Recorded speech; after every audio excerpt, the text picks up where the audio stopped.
Now this is recording. RTI International Center for Forensic Science presents Just Science.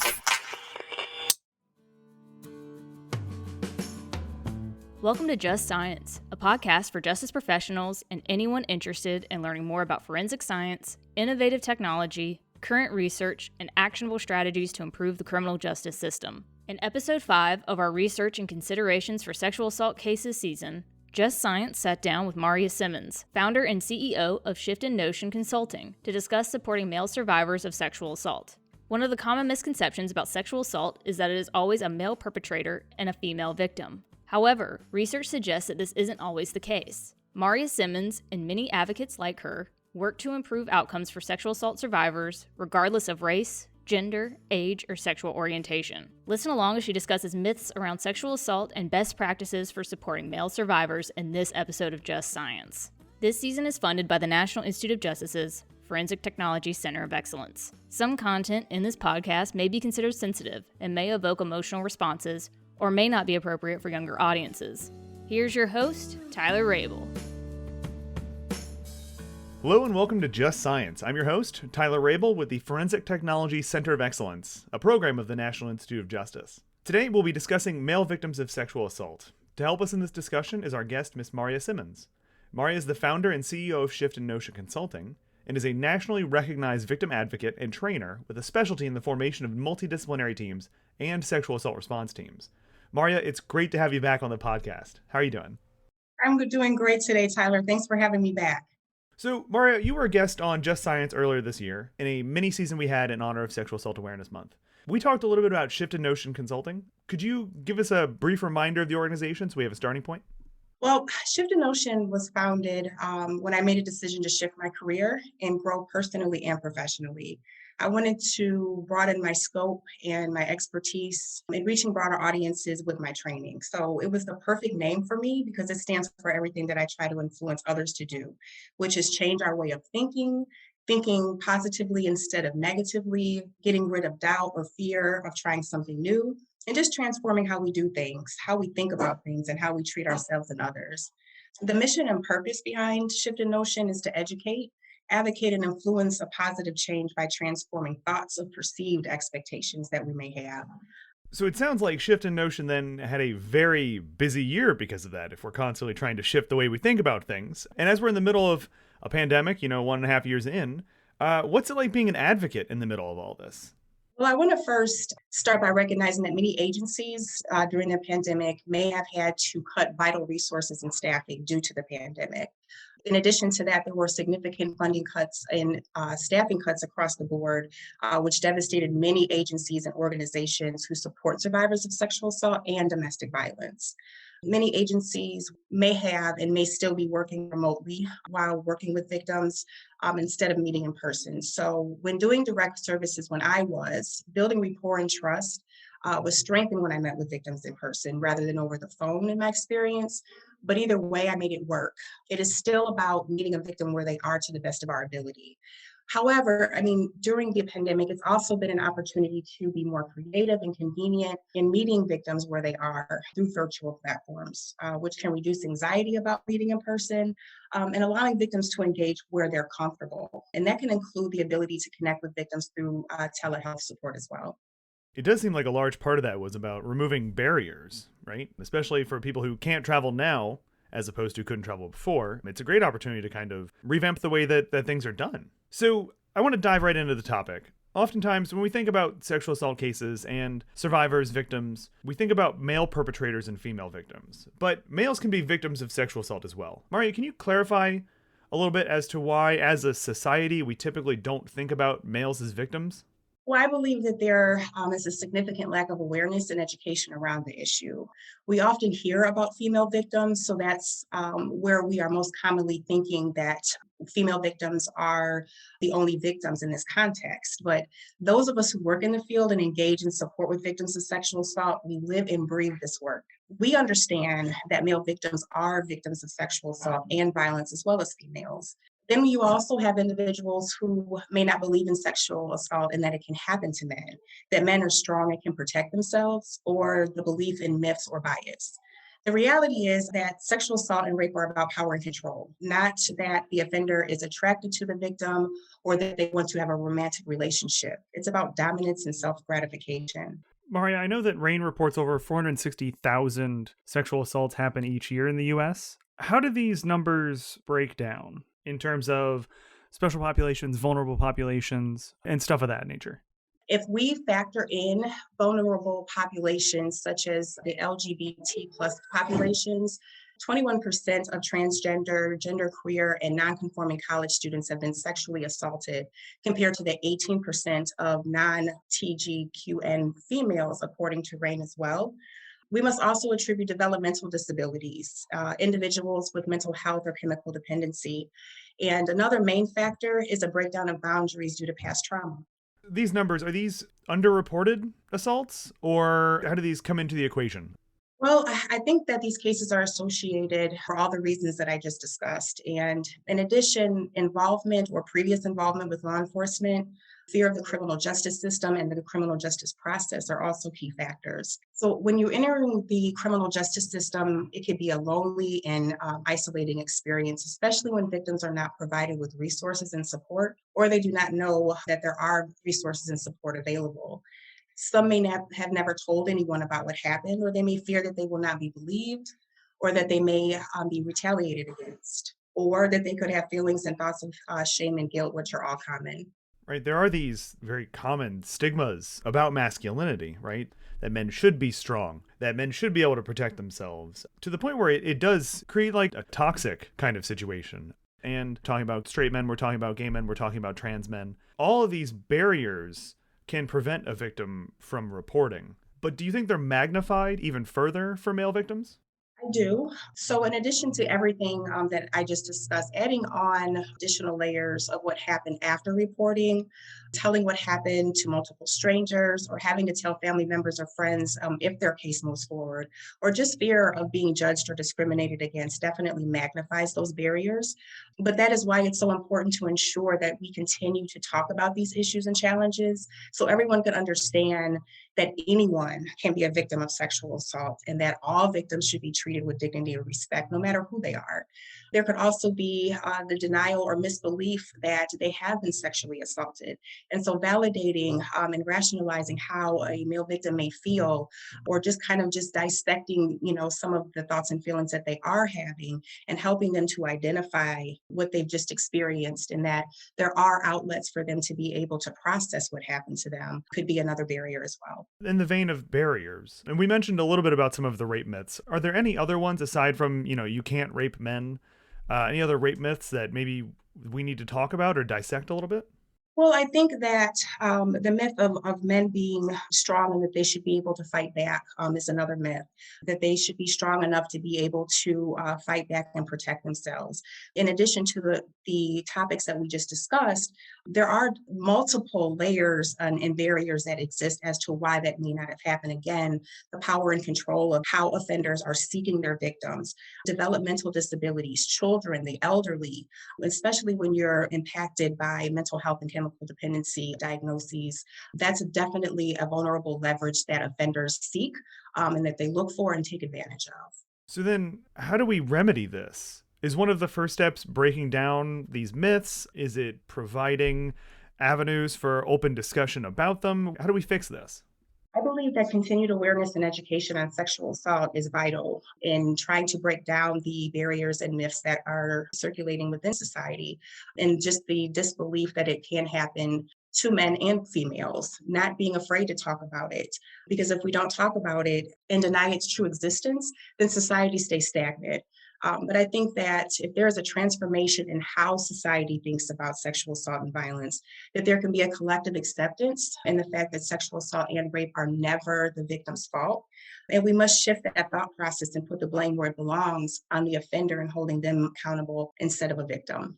I think as a society, if we could all accept everyone's individualities and appreciate our own uniquenesses and get rid of the bias and the myth that society may believe in, and have the willingness to help people when they need help, just because it's the right thing to do no matter who they are, I believe that victims of sexual assault will be seen and heard, empowered and resilient. You touch on a lot of things here that that are just ripe for discussion. As an advocate then, with all these things in mind, what can advocacy centers doing differently or doing more of to encourage male victims to come forward? So I know that a lot of advocacy agencies and centers that I work with, they incorporate best practice models and trauma-informed support.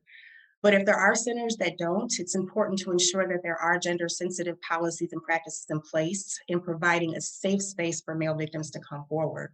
They can gear messaging to encourage that assistance is available through their website and other diverse and inclusive communication platforms, and collaborate with other agencies who will individualize the services and support and programming for males and seek guidance from them on what's working best. I think it's very important to seek out best practice models if you're just starting a new center or you are trying to strengthen the services that you are providing within your community in order to really strategically plan how to be able to engage and really support male victims as well as all victims of sexual assault in their communities. Marya, you mentioned gender-sensitive policies and practices. Can you kind of give an example or walk us through what would make something like that gender-sensitive?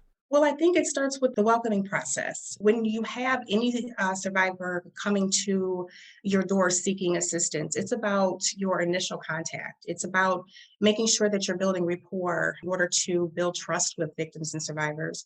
But especially when you're dealing with a population that may not be so willing to come forward, it's about acknowledging their diversity and their uniquenesses when they walk in and being able to provide gender sensitive support for them and coming up with trauma responsive techniques and policies that everyone collectively, staff, your multidisciplinary teams, that they're all on the same page in providing the services and understanding the unique needs of male survivors and understanding the barriers that they may experience with wanting to participate in their cases or if their case moves forward or not. So I think that being able to really strengthen the messaging, stating that it's not just about female survivors, it's also about male survivors, children, the elderly, no matter who you are, that you are welcome into our center and that we'll be able to support and empower you through the process. And as you mentioned earlier, it's more about, for the perpetrator, it's power and control. So it seems like the easier targets are going to be the ones that you can kind of leverage that power and control over, right? Vulnerable populations. So we mentioned some of the statistics from Rain earlier, and I'm hoping that we can kind of focus in on that a little bit. I'm interested to hear if there's any distinction between assaults against trans men, assaults against gay men, assaults against straight men, if there's any kind of breakdown between these subpopulations of male as a broad category. Well, I know that over the last several years, there have been situations of sexual violence against the transgender population. And so I don't necessarily know the statistics, but I know that, again, that there are LGBT populations are definitely more vulnerable in the fact that they are sought in sexual violence situations. Again, the 21% of transgender college students is what I had stated before, that they are at risk of higher sexual assault than non-LGBT populations. And so I think that that's something for not only society, but for education platforms and colleges and universities for them to be able to be cognizant of that as well. And also making sure that they're providing support and resources for all students on their campuses, because this is definitely a need and it's an issue. And then when you're also layering on the fact of college students, that especially on college campuses, you have the exposure to college parties and fraternities and sorority events, which could also increase the vulnerabilities of all populations, especially the LGBT populations on campus. So I truly think it's important for local rape crisis centers to be able to be visible on college campuses, as well as educators and staff. To really be able to support victims who may have been sexually assaulted on campus. I remember when I was an instructor at a Midwestern university about 6 years ago, there's a lot of training around, how do we respond to sexual assault on campus? And when you think about the proliferation of mental illness as a developmental factor, that's when a lot of mental illness shows up, is when you're in college. Chemical dependency comes into play in some cases. There's at least substance abuse. I mean, you go to these monstrous parties, and it seems that things that would make somebody more vulnerable kind of show up in this age group. And then you also have the higher percentages kind of exemplify this issue. As this issue becomes greater and greater, and we have these populations that are afraid of of not being believed, or afraid of being re-victimized, or afraid to even identify through their orientation. How do we make them feel like they can engage in the system?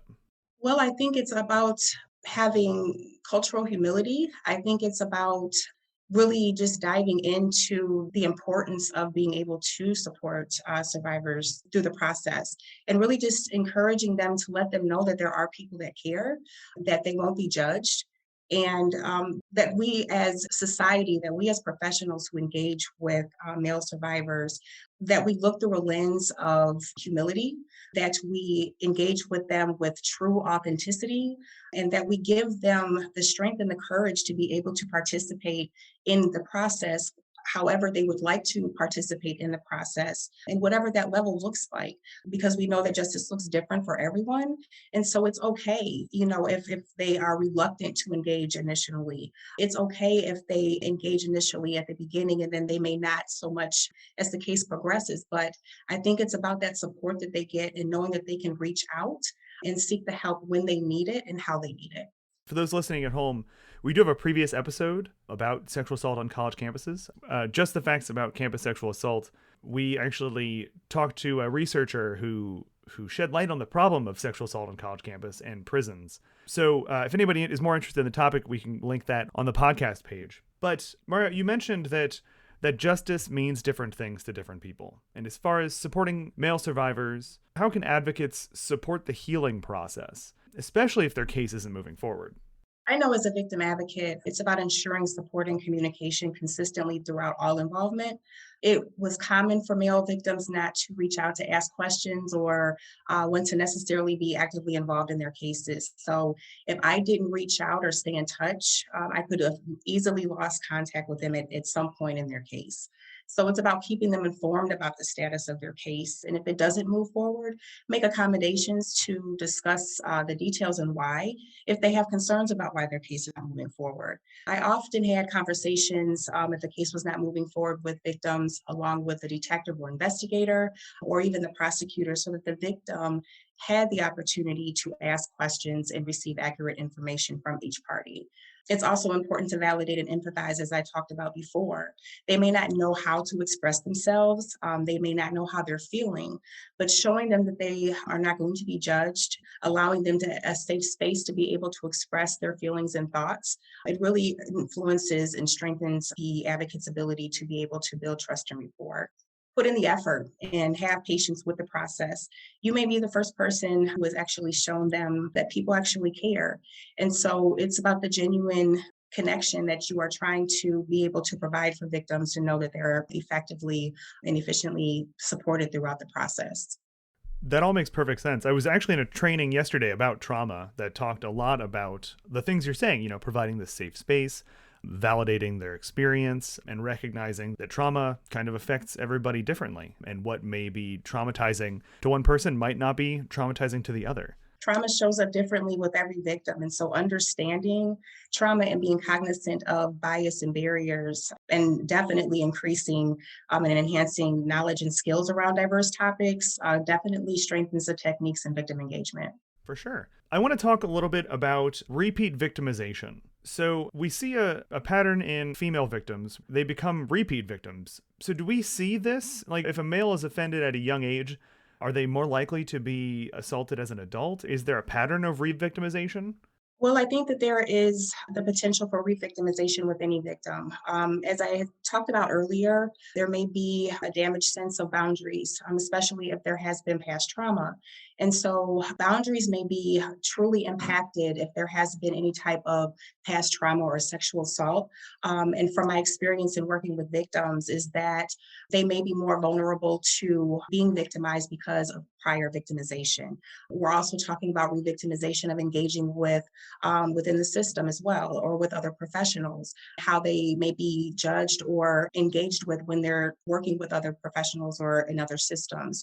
And so I think that if we are talking about minimizing re-victimization, it's about understanding how trauma shows up so differently with everyone that we engage with, and really just looking past how they may initially interact with us, and really truly diving into the underlying issues that may have caused their victimization in the first place, in order to minimize re-victimization moving forward. Can you talk a little bit about how multidisciplinary teams can have an impact on this entire topic?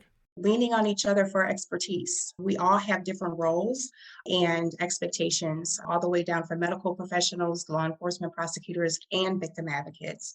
And so, really truly understanding each other's roles and how we can all work together to really enhance practices and strategies on how to support survivors of sexual assault from no matter what entity and discipline that you're working from.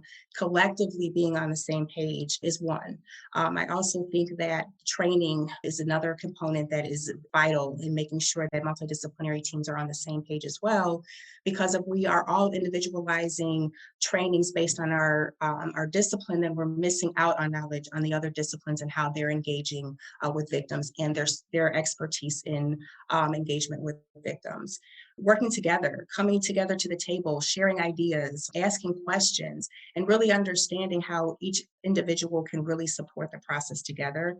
When you work as a team, then you are not working in silos and doing things differently. When you're working as a team, you are really truly building a network of support for victims and survivors. I love the concept of building this network. I want to jump back a little bit if that's okay. I want to talk more about some of these other rape myths. So the first one that immediately comes to my mind is only young boys that are assaulted. That's obviously not the case, right? You've mentioned that there are elderly populations that are assaulted. So can we talk a little bit about this rape myth that it's only young boys? Well, I've also worked with teenage males as well. And if we think in the capacity of the cases where teenage boys have been sexually assaulted by their educators, their teachers, and the vulnerabilities of having that type of experience from a person of authority, someone who they trust.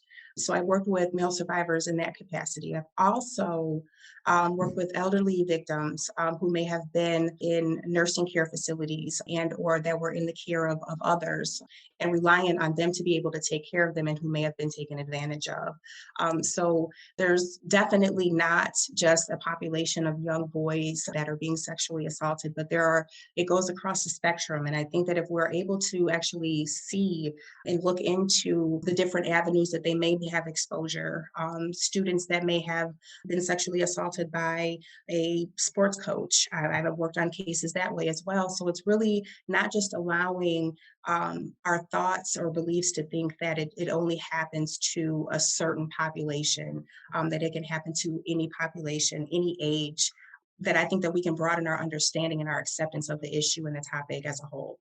It definitely seems that the victims of this population can run the full spectrum. Another myth that's coming to my mind as we're talking about this is that it's only male perpetrators. That can't be correct, right? Can you talk a little bit more about who are the perpetrators in this scenario? A perpetrator could be anyone. The example that I just gave you of teachers and people of authority, it could be a female.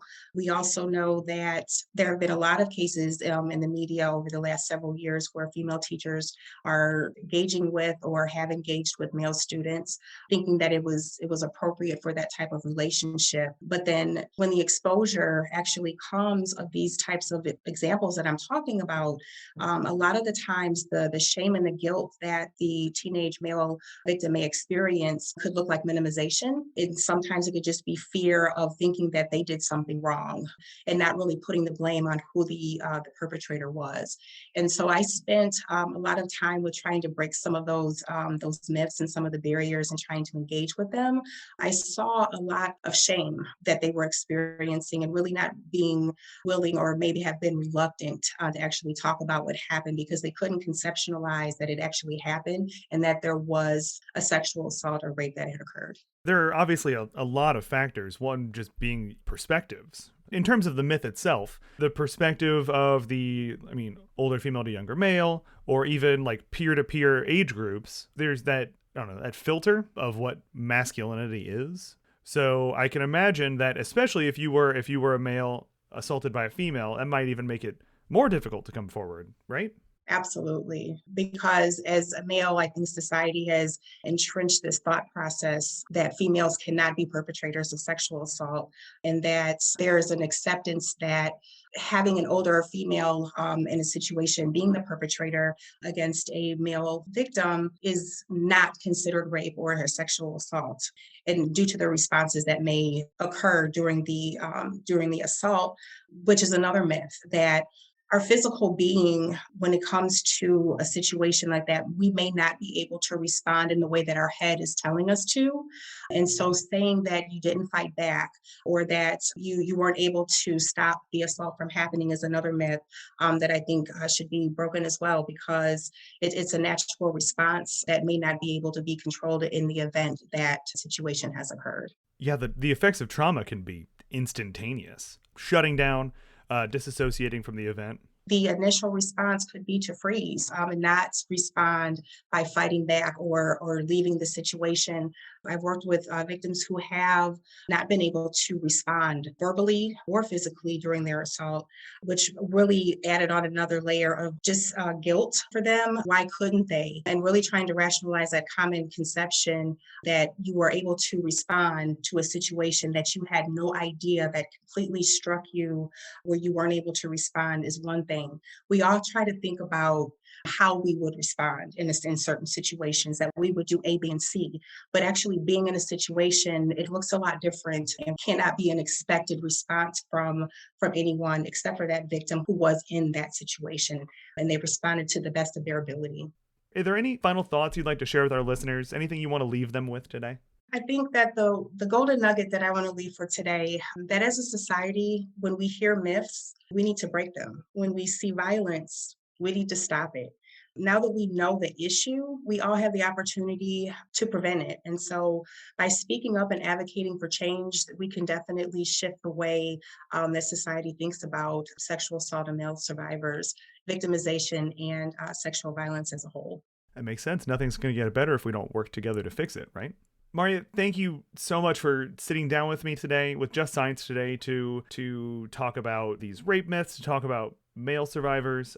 Thank you. This has been such an enlightening conversation. I always appreciate both you and your perspective on all of the things that we get to talk about. Thank you for having me, Tyler. It was a great opportunity again.